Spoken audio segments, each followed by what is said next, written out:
हाँ तो नमस्ते जी। मेरे ख्याल से आप लोग स्वस्थ होंगे, मस्त होंगे, ज़बरदस्त होंगे। उम्मीद है अपनी पढ़ाई सही ढंग से कर रहे होंगे। तो बच्चों आज हम लोग क्या पढ़ने वाले हैं बच्चों जी? अर्थव्यवस्था एवं इसके विकास का इतिहास। क्या पढ़ने वाले हैं? अर्थव्यवस्था इसके एवं इसके विकास का इतिहास। ठीक है, तो इसमें हम लोग इसको जानने से पहले जो हमने पिछले क्लास में आपको पढ़ाया था उसका आप लोगों को एक क्विक रिवीजन करवा देता हूँ। तो हमने बताया था फादर ऑफ इकोनॉमिक्स किसको कहा जाता है? सर हमको पता है एडम स्मिथ को कहा जाता है। एडम स्मिथ के द्वारा लिखा गया पुस्तक का क्या नाम था बच्चा जी? सर हमको पता है एडम स्मिथ के द्वारा लिखा गया पुस्तक का नाम द वेल्थ ऑफ नेशन है। द वेल्थ ऑफ नेशन है। और हमने क्या बताया था? कुछ इंपॉर्टेंट फैक्ट बताया था बुक के अकॉर्डिंग बच्चा जी। हमने क्या बताया था कि भारत अपना प्यारा सा देश भारत कब आजाद हुआ था? सर हमको पता है 15 अगस्त 1947 ईस्वी को आजाद हुआ था।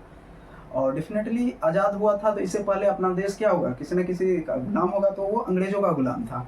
अंग्रेजों ने भारत पर लगभग कितने वर्षों तक शासन किया बच्चों जी?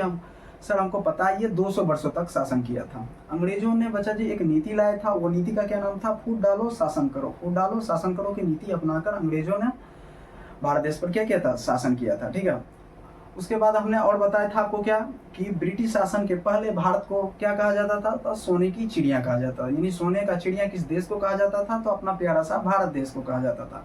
इसके बाद हमने और बताया था कि ब्रिटिश शासन के पहले भारत कैसा प्रधान देश था? सर हमको पता है कृषि प्रधान देश था। उसके बाद हमने और इम्पोर्टेंट चीज बताया था कि उपनिवेश किसे कहते हैं।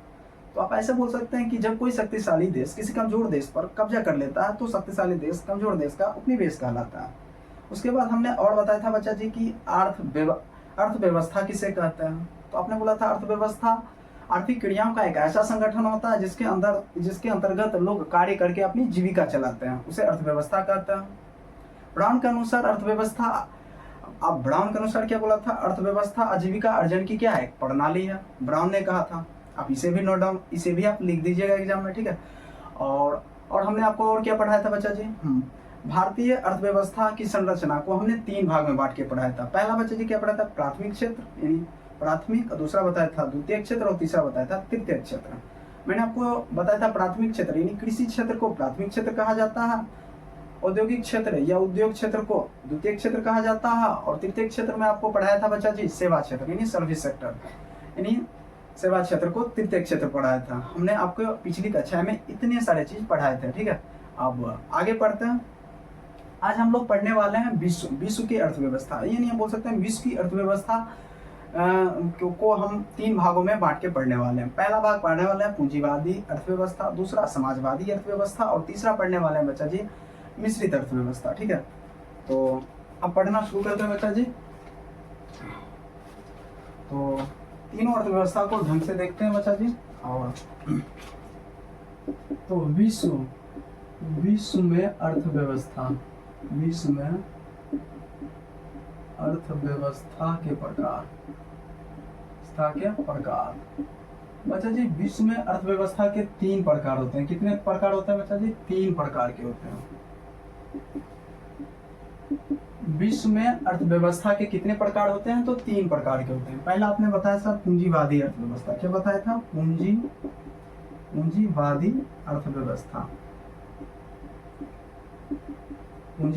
अर्थव्यवस्था। दूसरा हमने क्या बताया था बच्चा जी आपको? समाजवादी अर्थव्यवस्था। तीसरा हमने क्या बताया था बच्चा जी? मिश्रित अर्थव्यवस्था।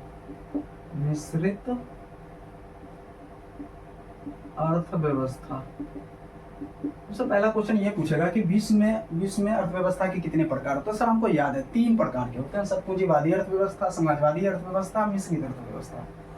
तो आप ऐसा समझिए कि पूंजीवादी अर्थव्यवस्था में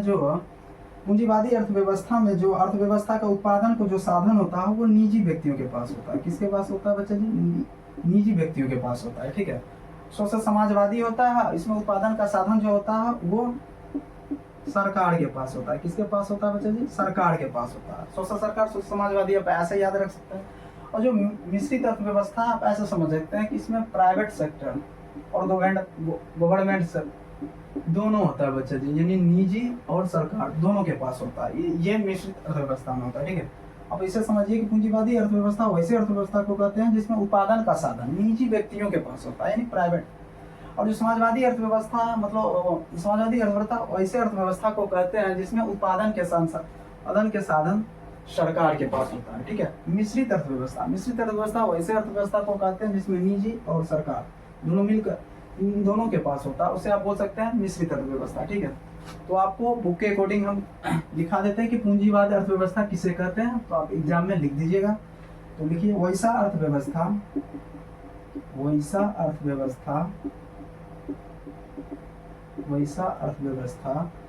जिसमें उत्पादन के साधन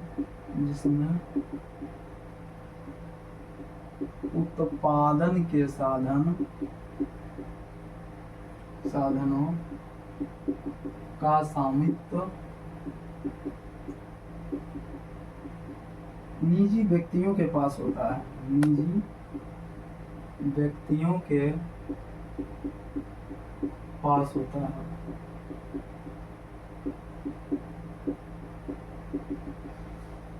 जैसे में आप लिखिएगा बच्चा जी अमेरिका, वहां देखिए लिखना है जापान,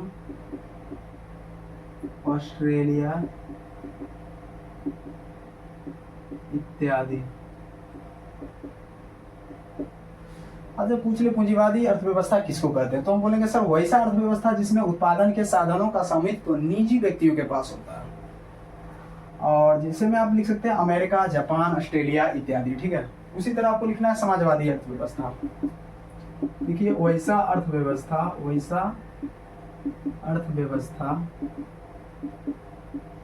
जिसमें उत्पादन के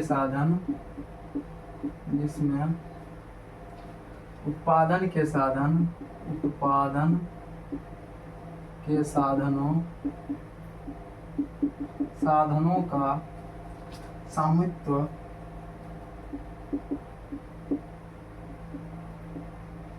और संचालन देश की सरकार के पास होता है। देश की सरकार के पास होता है। देश की सरकार के पास होता है। जैसे हम आप लिख सकते हैं चीन, दूसरा आप लिख सकते हैं क्यूबा, ये दोनों देश हो गया बच्चा जी। और लास्ट में आप लगा दीजिए इत्यादि। ठीक है। और लिखते हैं मिश्रित अर्थव्यवस्था जो बहुत ज्यादा इंपॉर्टेंट है आपके एग्जाम के लिए। अब लिखते हैं मिश्रित अर्थव्यवस्था वैसा अर्थव्यवस्था जिसमें उत्पादन के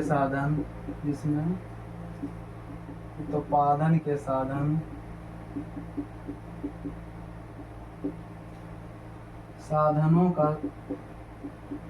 स्वामित्व सरकार और निजी व्यक्तियों के पास होता है।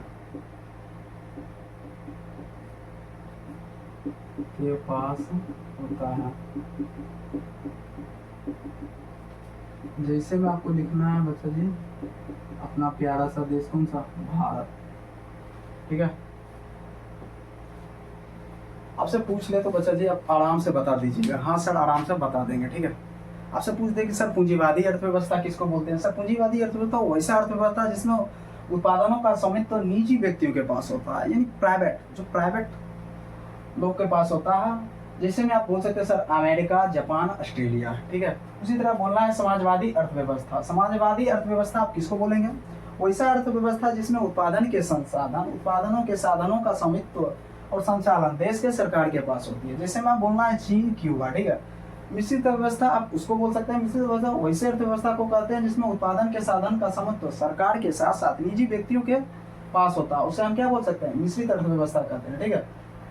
जिससे में अपना प्यारा सा देश भारत पूछेगा भारत अर्थव्यवस्था में, विश्व की अर्थव्यवस्था में कैसे प्रकार में आता है, तो बोल सकते हैं सर मिश्रित अर्थव्यवस्था, यानी भारत मिश्रित अर्थव्यवस्था का क्या है, एक उदाहरण है, एग्जाम्पल है। ठीक है।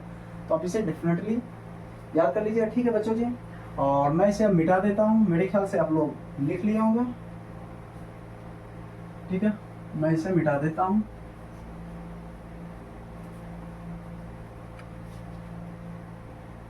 मेरे ख्याल से आप इसे समझ गए होंगे। तो अब आगे देखना है कि आर्थिक वृद्धि और आर्थिक विकास में क्या अंतर है, जो कि बहुत ही इंपॉर्टेंट है, आपके एग्जाम में बहुत बार पूछा गया। क्वेश्चन लिखिए, वृद्धि आर्थिक वृद्धि और आर्थिक विकास में क्या अंतर है, तो बच्चा जी आपको अंतर लिखने के लिए सिंपल इसमें बीच में से एक लाइन खींचनी है और इधर लिखना है क्या आपको, आर्थिक वृद्धि, और इधर क्या लिखना है बच्चा जी आपको, आर्थिक विकास। ठीक है, ये आपने लिख दिया होगा आर्थिक वृद्धि और आर्थिक विकास। पहले तो आपको एक लाइन लिखना है कि आर्थिक वृद्धि और आर्थिक विकास में क्या है, निम्नलिखित अंतर। ये लाइन आपको अंतर में हमेशा याद कर लेनी है और आपको लिखनी है एग्जाम में। ठीक है, तो आर्थिक वृद्धि लिखिए, आर्थिक वृद्धि शब्द लिखिए, आर्थिक वृद्धि शब्द का प्रयोग विकसित देशों के लिए किया जाता है, विकसित देशों के लिए किया जाता है। आर्थिक वृद्धि शब्द का प्रयोग विकसित देशों के लिए किया जाता है। अब दूसरा हम लिखिए, आर्थिक विकास शब्द का प्रयोग विकासशील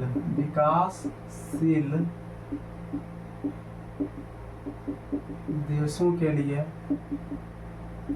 किया जाता है।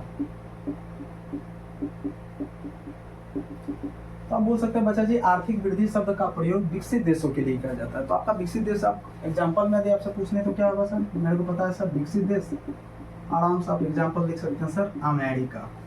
और आर्थिक विकास शब्द का जो प्रयोग है अच्छा जो विकासशील देशों के लिए किया जाता है, तो विकासशील देश में आपका एक ही आ जाएगा सर, विकासशील देश। आप बोल सकते हैं कि भारत एक विकासशील देश, यानी आप वो पूरी तरह से अपना इंडिया ना तो पूरी तरह से विकसित है और ना ही तो अर्ध विकसित बोल सकते हैं, बल्कि ये अपना देश क्या है, विकासशील देश है। ठीक है, दूसरा अंतर लिखिए बच्चा जी, आपको दूसरा अंतर लिखना है, धनी देशों में आय का बढ़ता हुआ स्तर आर्थिक वृद्धि का सूचक होता है। उसको ये लिखना, निर्धन देशों में आय का बढ़ता हुआ स्तर आर्थिक विकास का सूचक होता है।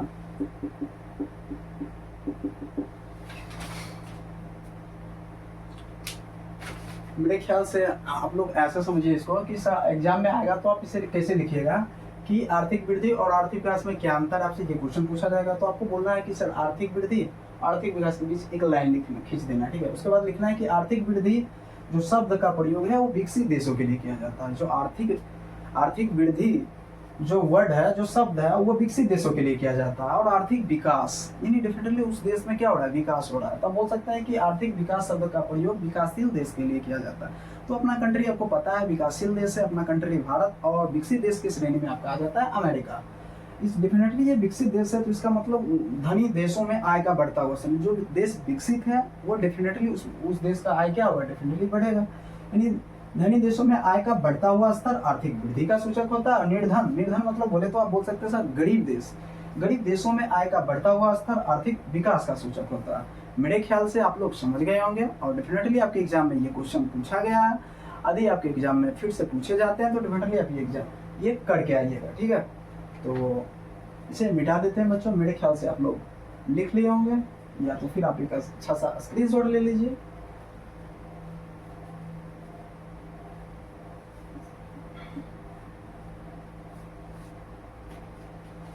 अब बच्चों देखते हैं समावेशी विकास किसे कहते हैं। समावेशी विकास, समावेशी विकास किसे कहते हैं या समावेशी विकास क्या है, ठीक है। आपसे पूछा जाएगा समावेशी विकास, तो आप इसको ऐसे बोलते हैं कि आर्थिक विकास, आप बोल सकते हैं आर्थिक विकास की जिस पद्धति के द्वारा समाज के सभी वर्गों का क्या किया जाए, समाज के सभी वर्गों का विकास के लाभ से अछूता ना रहे, बल्कि विकास मतलब जिसका जीवन स्तर क्या हो जाए, ठीक हो जाए। तो आप ऐसे लिख सकते हैं कि समावेशी विकास किसे कहते हैं, तो आप ऐसे लिखिए कि आर्थिक विकास की जिस पद्धति से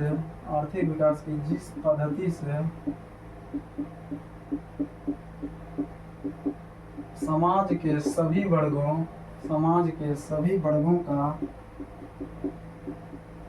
जीवन स्तर ऊंचा होता जाए तथा समाज का कोई भी वर्ग विकास के लाभ से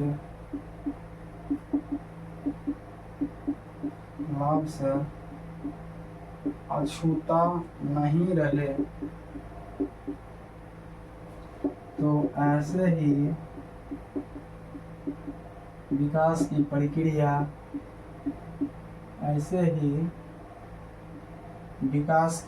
प्रक्रिया को समावेशी विकास कहते हैं।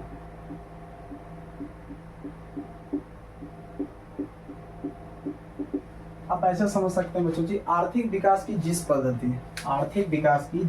बोल सकते हैं कि आर्थिक विकास का जिस पद्धति के द्वारा समाज के सभी वर्गों का, चाहे वो छोटा वर्ग हो चाहे बड़ा वर्ग में कैसा भी वर्ग हो, समाज के सभी वर्गों का जीवन स्तर क्या हो जाए, ऊंचा हो जाए, और समाज का कोई भी वर्ग विकास के लाभ से वंचित ना रहे, यानी अछूता ना रहे, ऐसे ही विकास की प्रक्रिया को हम समावेशी विकास कहते हैं, ठीक है। मेरे ख्याल से आप लोग ये समझ गए होंगे, और आपके एग्जाम में यदि ये क्वेश्चन आता है तो डेफिनेटली आप बना के आइएगा, ठीक है। तो अब मैं अब पढ़ता हूँ बच्चे जी, अब आगे बताता हूँ आपको सतत विकास क्या है, ठीक है। मेरे ख्याल से आप लोग लिख ले होंगे, और ठीक है, इसे मिटा देता हूँ। अब लिखिए सतत विकास क्या है, सतत विकास क्या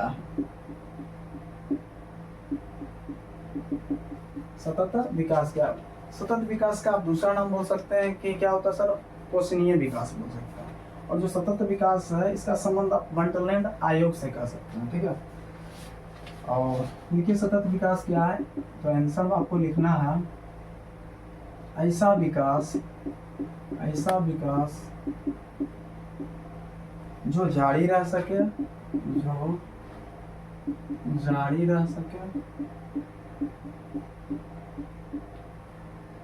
टिकाऊ बना रहे,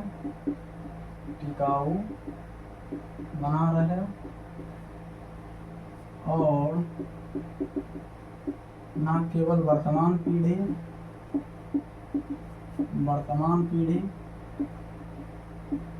बल्कि भावी पीढ़ी, मतलब आने वाले पीढ़ी, यानी भावी पीढ़ी के विकास को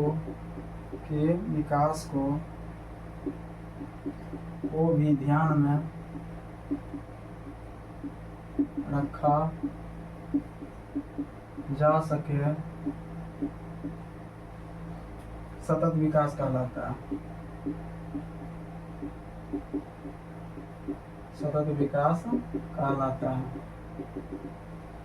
बोलने का मतलब यह बचा जी कि ऐसा विकास जो जारी रह सके, मतलब वो लंबे समय तक क्या जारी रह सके। आप बोल सकते हैं कि टिकाऊ बना रह सके, मतलब वो टिक भी सके, और ना केवल वर्तमान पीढ़ी बल्कि आने वाले पीढ़ी भी इसका ज़्यादातर उपयोग कर पाए, यानी आने वाले पीढ़ी भी इसके विकास को ध्यान में यदि रखा जाए तो ऐसे विकास को हम क्या बोलेंगे, सतत विकास बोलेंगे, ठीक है। सतत विकास का आप दूसरा नाम बोल सकते हैं, इसे पोषणीय विकास भी कहा जाता है। इसे क्या कहा जाता है बच्चों जी, पोषणीय विकास। क्या कहा जाता है, पोषणीय विकास भी इसे कहा जाता है। तो सतत विकास को पोषणीय पोषणीय पोषणीय विकास कहा जाता है। क्या कहा जाता है? पोषणीय विकास। पोषणीय विकास कहा जाता है। सतत विकास को पोषणीय विकास कहा जाता है। पोषणीय विकास कहा जाता है सतत विकास को। पूछेगा सतत विकास का संबंध, आपसे पूछेगा सतत विकास का संबंध। अब बोल सकते हैं बच्चा जी ये भी आपके एग्जाम में पूछा गया क्वेश्चन है कि सतत विकास का संबंध किससे है? तो ये ब्रुंडलैंड आयोग से। क्या? ब्रुंडलैंड आयोग से है। ब्रुंडलैंड आयोग से है। सतत विकास का संबंध किससे है?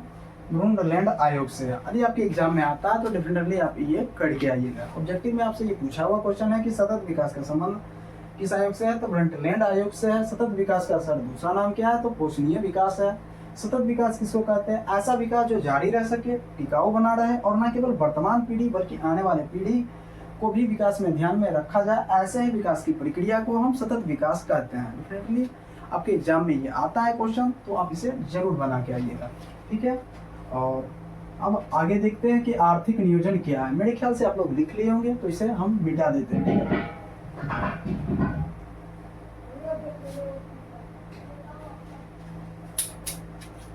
देखिए बच्चा जी, आर्थिक नियोजन, आर्थिक नियोजन क्या है? आर्थिक नियोजन क्या है? तो अब लिखिए इसका आंसर। राष्ट्र बोले तो देश, राष्ट्र की प्राथमिकताओं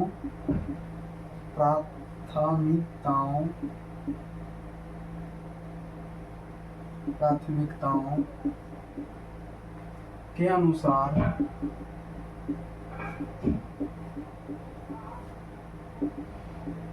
देश के संसाधनों का विकासात्मक क्रियाओं में उपयोग करना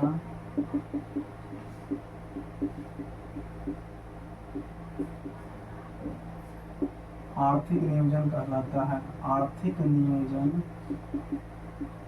कहलाता है।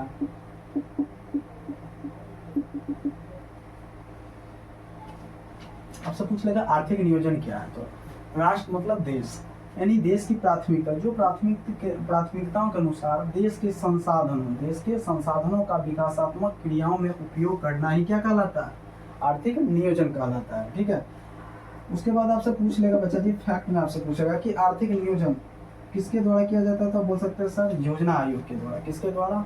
बोल सकते हैं कि आर्थिक नियोजन योजना आयोग के द्वारा किया जाता है। भारत में आर्थिक जो नियोजन है वो योजना आयोग के द्वारा किया जाता है। योजना आयोग, ये भी 2024 में पूछा यह क्वेश्चन है, यानी कोई भी प्रीवियस ईयर में आपका ये बोर्ड में पूछा हुआ क्वेश्चन है कि आर्थिक नियोजन भारत में किसके द्वारा किया जाता है? तो योजना आयोग के द्वारा किया जाता है। भारत में आर्थिक विकास का सर है, जो आपने आपको पढ़ाया था आर्थिक विकास, आपको पढ़ा रखा है कि आर्थिक विकास का जो श्रेय है बच्चा जी किसको दिया गया? नियोजन को दिया गया। किसको दिया गया? नियोजन। आर्थिक विकास का जो श्रेय है किसको दिया गया है? नियोजन को दिया गया। ठीक है, मेरे ख्याल से आप लोग यहाँ तक समझ गए होंगे कि आर्थिक नियोजन क्या है। तो देश की प्राथमिकता, जो प्राथमिक चीज होता है, जो प्राथमिकता जो बेसिक है, वो देश के संसाधनों का विकासात्मक, जितने भी विकासात्मक क्रियाओं में उपयोग करना ही आर्थिक नियोजन कहलाता है। ठीक है, पूछेगा आर्थिक नियोजन, भारत में आर्थिक नियोजन किसके द्वारा दिया गया? तो बोल सकते हैं आराम से सर योजना आयोग के द्वारा दिया गया। आर्थिक विकास का श्रेय किसको दिया गया? सर हमको पता है नियोजन के द्वारा दिया गया। ठीक है, मेरे ख्याल आप लोग कमेंट करके जरूर बताइए कि आज का क्लास आप लोगों को कैसा लगा। वीडियो यदि आप लोग को अच्छा लगा तो वीडियो के नीचे कमेंट जरूर करिएगा। तब तक के लिए थैंक यू।